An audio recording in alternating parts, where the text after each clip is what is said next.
Selamat hari Minggu bagi kita semua.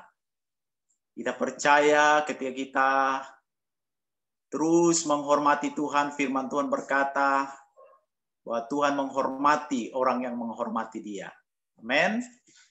Minggu yang lalu kita sudah belajar firman Tuhan dari seri khotbah kita mengenai Awesome God, yaitu mengenai bahwa Allah itu adalah Allah pemberi damai sejahtera di dalam hidup saya dan saudara. Dan pada hari ini saya mau sharingkan, membagikan firman Tuhan yang menguatkan kita sebagai orang-orang pilihan Tuhan, sebagai anak-anak Allah, yang saya beri judul Kasih Sayang Tuhan yang Membebaskan. Ini merupakan seri khotbah dari Awesome God, atau bagaimana belas kasihan Tuhan, kasih sayang Tuhan di dalam hidup saya dan saudara, yang terus menerus Tuhan tunjukkan di dalam kehidupan kita. Ada sebuah film kolosal Romawi yang menceritakan mengenai dua orang pemuda yang pergi menerobos daerah musuh untuk mengambil kembali elang emas milik daripada Roma, yang menjadi kebanggaan daripada Roma, kerajaan Roma pada waktu itu, yang direbut oleh musuh.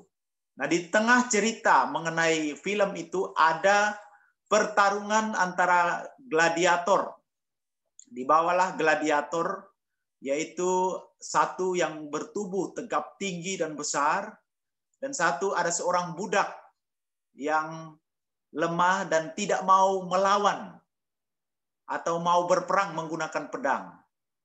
Ketika seorang yang bertubuh tinggi ini menghujamkan pukulan-pukulan ke wajah dan ke seluruh tubuh daripada budak ini terus saja diam, dan orang terus berteriak yang ada di stadium atau di amphitheater pada waktu itu.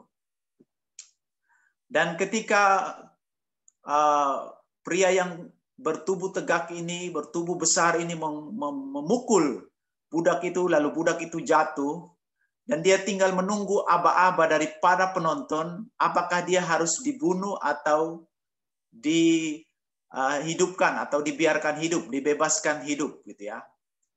Lalu penonton berusaha semuanya menurunkan tangan mereka dengan begini, lalu berkata kill, kill, kill, gitu ya. Bunuh, bunuh, bunuh, gitu. Di tengah hiruk pikuk penonton dan juga pria yang bertubuh tinggi ini mau menghujamkan pedang ke leher atau ke dada daripada budak ini, tiba-tiba ada seorang pemuda yang berdiri dengan mengancungkan tangan jempol tangannya ke atas. Lalu dia berkata, life, life, life, gitu. Hidup, hidup, hidup. Gitu. Dia terus berteriak di tengah keramaian ribuan orang penonton pada waktu itu. Ketika dia terus berteriak, tiba-tiba seluruh penonton mendengar dan mereka terpengaruh, dan semuanya mengangkat jempol mereka dan berkata, hidup, hidup, hidup, gitu ya. Dan akhirnya budak itu dibiarkan hidup oleh pria yang bertubuh tinggi itu. Jadi seorang anak muda, yang satu orang ini yang berdiri tadi, menunjukkan kasih sayangnya kepada temannya ini, yang diperlakukan tidak adil, yang sebentar lagi akan dibunuh oleh pria yang bertubuh tegak itu. Dan ketika dia berdiri menunjukkan kasih sayangnya, dan semua orang melihat, dan akhirnya budak ini dibebaskan. Mungkin seperti itulah yang Tuhan Yesus lakukan dalam kehidupan kita sebagai orang yang percaya kepada Dia di tengah situasi yang sulit, keadaan menekan, bahkan orang mungkin memperlakukan kita tidak adil, tetapi kita punya Tuhan yang menjadi pembela bagi saya dan saudara, yang menjadi hakim bagi saya dan saudara, yang menunjukkan kasih sayangnya sampai dia mati di atas kayu salib. Bapak Ibu yang dikasihi Tuhan, mari kita melihat belas kasihan atau kasih sayang Tuhan kepada seorang yang saya mau ceritakan nanti di Markus pasal 5, yaitu seorang gila bagaimana Tuhan menunjukkan kasih sayangnya kepada dia, dan bagaimana apa respon daripada orang yang kerasukan setan ini yang dilepaskan oleh Yesus setelah menerima kasih sayang Tuhan, belas kasihan Tuhan di dalam hidupnya. Dan ini juga menjadi pelajaran bagi saya dan saudara, ketika kita sudah selesai menerima kasih karunia Tuhan, sudah menerima kasih sayang Tuhan di dalam hidup saya dan saudara, apa respon kita terhadap anugerah Allah, terhadap kasih sayang Tuhan, terhadap belas kasihan Tuhan di dalam kehidupan kita? Mari kita lihat Markus pasal yang kelima, ayat yang pertama sampai ayat yang ke-20. Markus pasal yang kelima,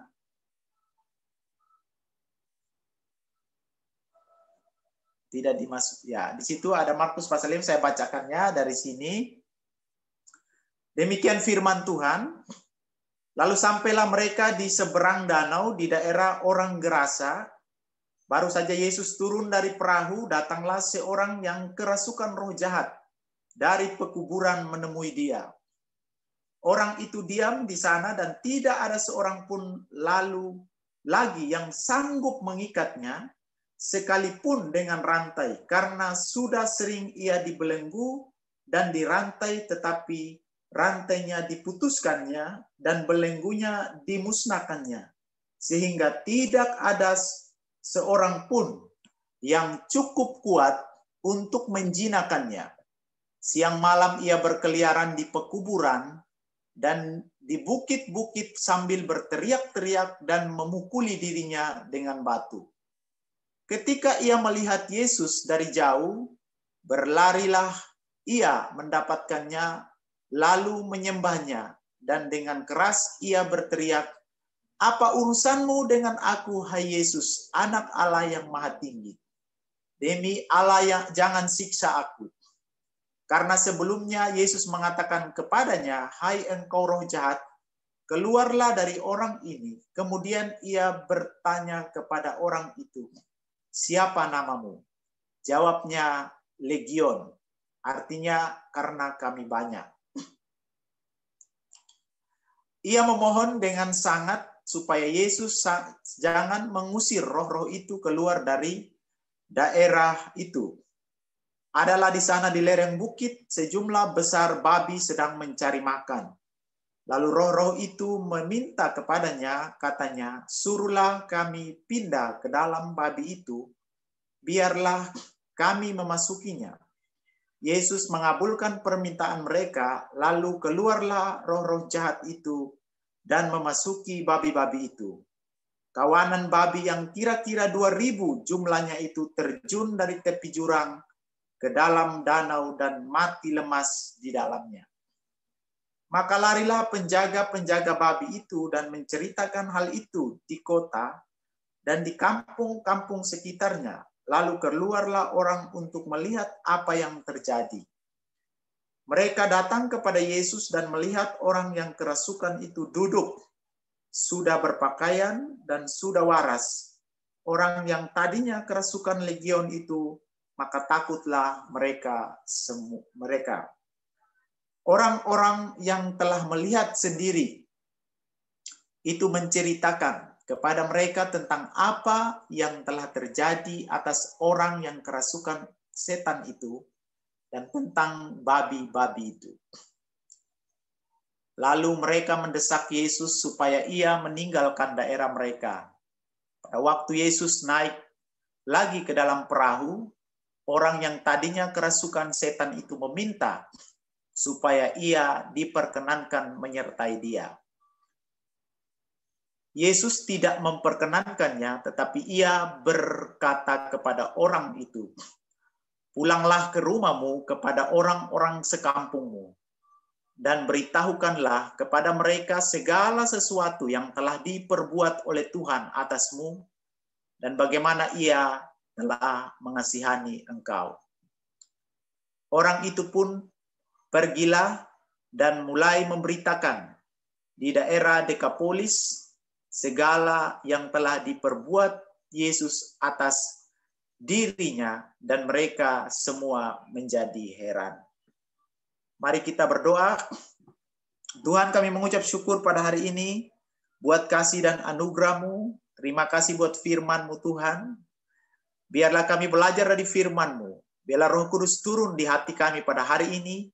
Biarlah kami meresponi belas kasihan Allah dengan benar di dalam kehidupan kami. Sambil belajar dari orang yang kerasukan setan ini. Terima kasih Tuhan, setiap kuasa-kuasa kegelapan, bahkan setiap gangguan apapun yang mengalihkan pikiran kami daripada mendengar firman-Mu, kami usir keluar di dalam nama Yesus. Dan biarlah Roh Kudus-Mu yang bekerja di hati dan pikiran kami pada hari ini. Berfirmanlah Tuhan, dalam nama Yesus kami berdoa. Amin.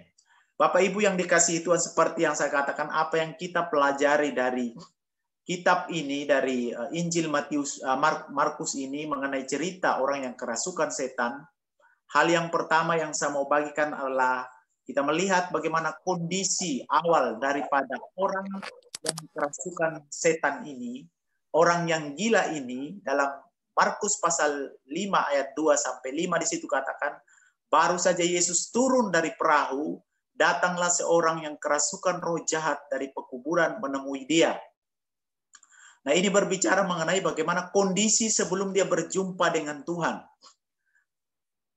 Para penafsir menafsirkan bahwa ada 4 roh najis atau ada 4 kenajisan yang dialami oleh orang gila ini. Yang pertama adalah dalam bahasa asli itu dia kerasukan roh najis. Itu roh jahat, dia kerasukan roh najis. Yang kedua adalah dia tinggal di daerah yaitu yang bukan orang Yahudi. Najis. Bagi orang Yahudi, di luar orang Yahudi adalah najis. Yang berikut adalah dia tinggal di pekuburan. Dia adalah orang yang najis bagi orang Yahudi.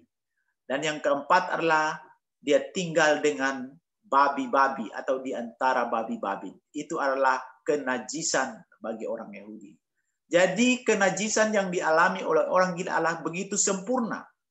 Yang berikut kalau saudara lihat bagaimana Markus adalah penulis Injil bagi orang-orang pinggiran, bagi orang-orang kelas bawah, bagi orang-orang yang kelas masyarakat rendahan. Jadi Injilnya itu adalah mudah dipahami dan dia menceritakan apa adanya. Kalau orang Yunani membaca Injil Yohanes, orang Yahudi membaca Injil Matius, orang yang berkelas atau orang yang sarjana-sarjana membaca Injil Lukas. Sedangkan orang-orang pinggiran, orang para gembala itu membaca, diperuntukkan bagi orang-orang yaitu Injil Markus ini. Jadi Markus menulis bahwa tidak ada seorang pun yang bisa mengikat dia lagi. Bahkan dia berteriak-teriak. Kalau kita lihat sekarang secara dan mungkin kan dia punya keluarga pastinya. Dan keluarga itu sudah tidak peduli lagi dengan orang gila ini. Bahkan dia diikat di rantai. Tujuannya apa? Sebenarnya bukan tujuan untuk orang gila itu. Tujuannya adalah supaya ada keamanan. Supaya dia jangan lempar rumah orang. Nanti kalau dia lempar rumah orang, keluarga bisa ganti rugi banyak. Dan itu sebenarnya untuk kenyamanan daripada keluarga dia. Orang ini tidak diperhitungkan sama sekali. Itulah yang terjadi. Saya punya saudara atau keluarga yang mengalami sakit gila gitu ya. Dan dia dipasung. Dan ada keluarga saya dulu dia hajar, dia pukul dan begitu sengsara pada saat itu. Dan itu yang terjadi dengan orang gila ini. Dan kondisi awal ketika dia berjumpa dengan dia sangat memprihatinkan. Dan yang kedua adalah setelah orang gila ini berjumpa dengan Yesus, apa yang terjadi? Di ayat yang ke-15, kalau saudara lihat di situ dikatakan mereka datang kepada Yesus dan melihat orang yang kerasukan itu duduk. Sudah berpakaian dan sudah waras. Orang yang tadinya kerasukan legion itu, maka takutlah mereka. Jadi ketika atau saat dia berjumpa dengan Yesus, dia mengalami pemulihan di dalam kehidupannya. Tuhan menunjukkan kasih sayang dia kepada orang gila ini, dan dia mengalami pemulihan yang luar biasa.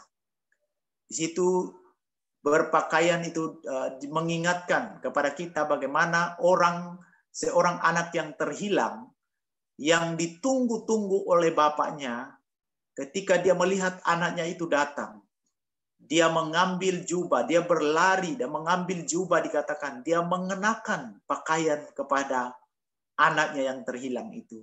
Dia mengenakan kasut, dia mengenakan cincin, dia buatkan pesta. Dan sama seperti yang dilakukan oleh Yesus kepada orang gila ini, Tuhan menerima dia apa adanya. Pakaian berbicara mengenai lambang penerimaan, lambang kasih sayang yang Tuhan tunjukkan.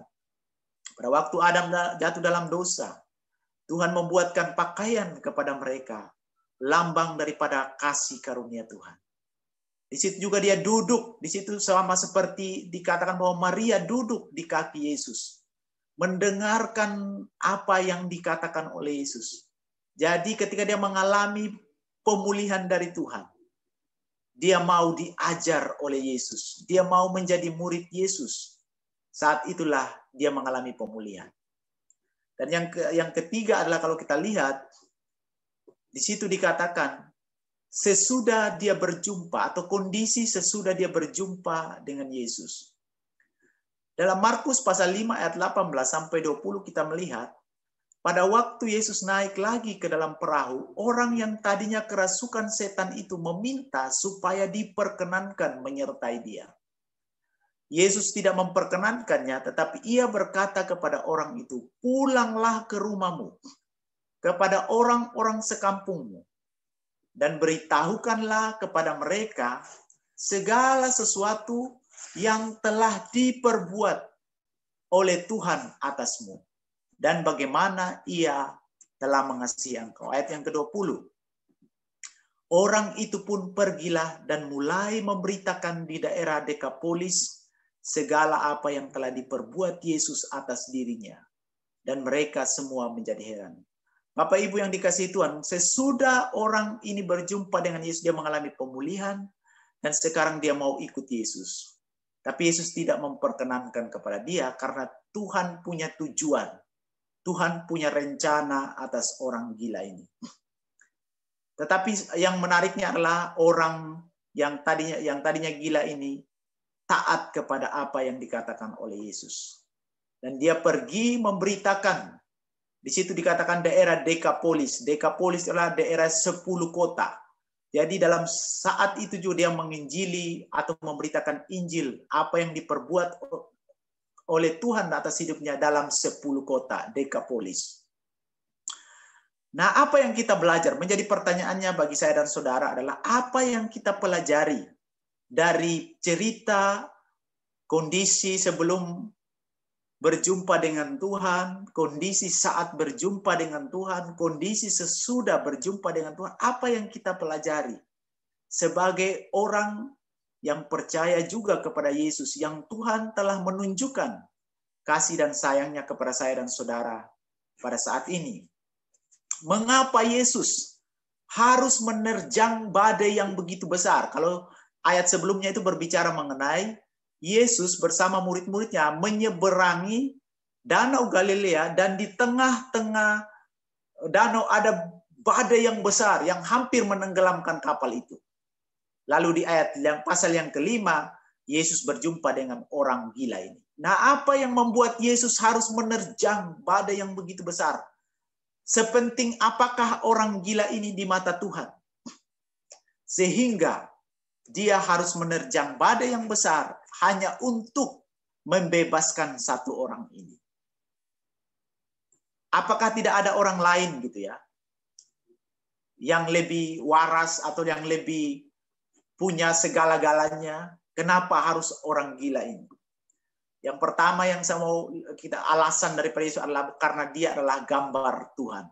Karena dia adalah ciptaan Allah yang diciptakan menurut gambar dan rupa Allah. Itulah yang membuat Yesus menunjukkan kasih sayangnya kepada orang gila ini. Yang kedua adalah inilah yang dinamakan arti daripada mencari dan menyelamatkan yang hilang. Kalau yang hilang itu adalah orang yang punya kekayaan yang banyak, ya wajar lah ya. Tetapi ini adalah orang yang dicari oleh Yesus, adalah orang yang tidak punya apa-apa, orang yang dibuang, orang yang menjadi sampah masyarakat. Tetapi Tuhan mencari dan menyelamatkan dia. Yang ketiga adalah alasan Yesus adalah ini adalah perwakilan dari saya dan saudara. Dia mungkin mengalami atau versi daripada masalah yang dialami mungkin adalah berbeda. Kita punya versi atau ragam masalah yang berbeda. Tetapi Tuhan menghargai orang ini. Tuhan mencari dia karena dia begitu mengasihi orang ini dan Tuhan Yesus mau melepaskan dia. Jadi Bapak Ibu yang dikasihi Tuhan, dalam hidup saya dan saudara, kita tadinya adalah orang yang tidak berharga. Kita juga disebut sebagai sampah. Kita juga sebagai orang yang tidak berarti. Tetapi kasih sayang Tuhan itulah yang ditunjukkan kepada saya dan saudara yang membebaskan kehidupan kita. Para penafsir berkata, mentafsir ayat ini bahwa inilah ayat yang paling penuh dengan belas kasihan di seluruh Alkitab. Karena Yesus menunjukkan kasihnya tanpa batas gitu ya. Dia harus meninggalkan, dia harus menerjang badai yang begitu mengamuk hanya untuk menyelamatkan orang ini. Nah, di tengah situasi yang kita alami pada hari ini, Tuhan sudah menunjukkan kasih-Nya yang besar dalam kehidupan saya dan saudara. Dia mati di atas kayu salib. Artinya bahwa jangan sampai kita hitung-hitungan dengan Tuhan. Jangan sampai kita berkata bahwa pengorbanan saya kepada Tuhan sudah terlalu banyak. Jangan sampai kehidupan kita melakukan kalkulasi antara kita dengan Tuhan. Jadi pengorbanan saya dan saudara kepada Tuhan belumlah apa-apa. Dibandingkan dengan kasih sayang Tuhan. Dibandingkan pengorbanan Tuhan. Belas kasihan Tuhan. Yang dia tunjukkan bagi kehidupan saya dan saudara. Jika saat ini di tengah COVID ini, kita masih dipelihara. Kita masih diberi kesempatan untuk hidup. Untuk menikmati. Meskipun di tengah situasi yang sulit, itu artinya ada tujuan Tuhan yang Tuhan berikan kepada saya dan saudara. Jadi jangan sia-siakan waktu kita, jangan sia-siakan berkat yang Tuhan sudah berikan. Mari kita melayani Tuhan dengan sungguh-sungguh tanpa kita punya alasan yang banyak, punya hitung-hitungan dengan Tuhan. Inilah kesempatan yang baik untuk mencari Tuhan. Kemarin saya ketemu dengan mahasiswa saya, berkata dia sudah terlalu banyak diberkati oleh Tuhan. Bahkan dia, kalau saya juga, dia kosnya aja ber-AC gitu ya. Tetapi dia selalu, aku belum berani memberitakan Injil karena aku selalu melihat masa lalu. Lalu saya bilang gitu sama dia. Hari-hari ini adalah yang sangat penting adalah hidup dalam takut akan Tuhan. Hari-hari inilah bagaimana mencari Tuhan. Bukan bagaimana mencari, Tuhan belum berkati saya, belum memenuhi keinginan saya, rencana saya, bukan begitu. Tuhan sudah menunjukkan kasih-Nya yang besar di dalam hidup saya dan saudara. Jadi biar firman Tuhan ini menguatkan kita bahwa kasih sayang Tuhan itu tertuju kepada keluarga saudara, kepada mungkin bisnis saudara hari ini, kepada kuliah saudara, kepada anak-anak saudara. Tuhan masih menunjukkan kasih sayang-Nya kepada saya dan saudara. Jika dia menyelamatkan atau membebaskan orang yang gila ini dengan penuh perjuangan, Yesus sudah melakukannya bagi saya dan saudara. Ada seorang penginjil yang bernama John Sung yang berasal dari Tiongkok, yang disebut sebagai obor Asia. Dia adalah seorang penginjil yang dari keluarga pendeta, dan bapaknya itu sangat keras terhadap dia. Lalu dia pindah ke Amerika, dan dia terus dalam waktu yang singkat, 9 bulan bahkan dia meraih gelar S1, terus dia 9 bulan lagi dia meraih gelar S2, 9 bulan dalam waktu yang singkat-singkat. Dia begitu pintar. Dan di tengah-tengah situasi itu dia begitu mencari Tuhan. Dia membentuk kelompok-kelompok penginjilan pada waktu itu. Tahun 1930-an. Dan dia sampai ke Indonesia, dia datang KKR, ke Singapura, ke Sidoarjo, ke tempat-tempat yang Tuhan sudah siapkan bagi dia. Dan itulah yang sangat luar biasa.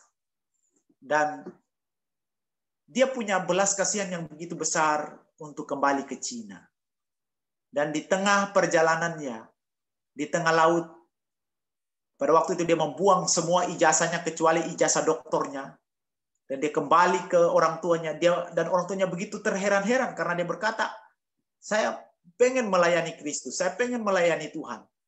Dan belas kasihannya kepada orang-orang terhilang itu sangat luar biasa. Dia tidak peduli lagi dengan gelar doktor dalam sarjana kimianya pada waktu itu. Dia tidak peduli lagi. Karena apa? Dia mengalami belas kasihan Tuhan yang begitu besar. Bapak Ibu yang dikasihi Tuhan, Tuhan sudah menunjukkan kasih-Nya kepada saya dan saudara. Jadi biar firman Tuhan ini sebenarnya mengingatkan saya dan saudara bagaimana kita punya belas kasihan juga kepada orang-orang yang belum mengenal Dia. Yesus berkata di dalam Matius pasal yang ke-9 ayat 36 di situ. Kalau saudara lihat di situ dikatakan, melihat orang banyak itu, tergeraklah hati Yesus oleh belas kasihan kepada mereka karena mereka lelah dan terlantar seperti domba yang tidak bergembala. Saya dan saudara adalah pengikut Kristus hari ini. Biarlah hati kita juga memiliki hati seperti Yesus. Kepada keluarga kita, tetangga kita, saudara-saudara kita yang belum mendapatkan kasih Tuhan, belas kasihan Tuhan. Mari kita terus berdoa kepada mereka. Dalam doa puasa kita kemarin kita terus berdoa bagi orang-orang yang terhilang. Jangan kita hanya berdoa untuk kebutuhan kita aja terus. Tetapi mari kita melihat bagaimana di tengah COVID ini ada orang-orang juga yang kita bawa kepada Tuhan, yang kita muridkan supaya mereka juga berjumpa dengan Kristus. Karena tujuan Tuhan melepaskan atau memberkati orang gila ini adalah satu adalah dia mau diutus. Tuhan Yesus mau mengutus dia. Dan juga tujuan Tuhan memberkati saya dan saudara, melepaskan kita dari situasi-situasi yang sulit adalah satu hal aja. Dia berkata, pergilah, ceritakanlah kepada orang apa yang telah diperbuat Tuhan atasmu. Biarlah firman Tuhan ini memberkati saudara, menguatkan kita, terus percaya bahwa kasih sayang Tuhan tidak pernah berakhir di dalam kehidupan saya dan saudara. Mari kita berdoa. Tuhan, kami bersyukur buat firman pada hari ini, meskipun singkat dan sederhana, kami belajar dari Kau melepaskan orang yang kerasukan setan ini karena Engkau punya tujuan yang besar. Engkau tunjukkan belas kasihan-Mu kepada orang yang kerasukan setan ini karena Engkau punya rencana yang besar atas dia. Dan juga pada hari ini ketika kami mendengar firman ini, meskipun kami berada dalam belenggu, bahkan dalam tekanan berbagai situasi yang sulit di hari-hari ini, Tuhan, rencana-Mu, Injil-Mu tidak menghapuskan atau tidak menghalangi kami untuk kami mempunyai belas kasihan kepada orang-orang yang terhilang. Minimal kami berdoa bagi mereka, kami memiliki hati bagi mereka yang belum mengenal Engkau. Di tengah situasi yang sulit ini, kami terus percaya bahwa kasih sayang Tuhan juga tidak pernah terlepas dari hidup kami sebagai anak-anak-Mu.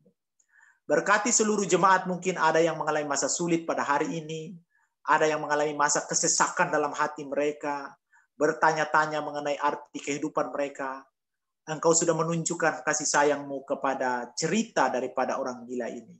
Dan Allah yang sama yang kami percayai adalah Allah yang mati bagi kami. Itulah yang kami percayai dalam Kristus Yesus yang mengasihi kami juga pada hari ini. Berkati seluruh jemaat pada hari ini dalam nama Yesus saya berdoa. Haleluya. Amin.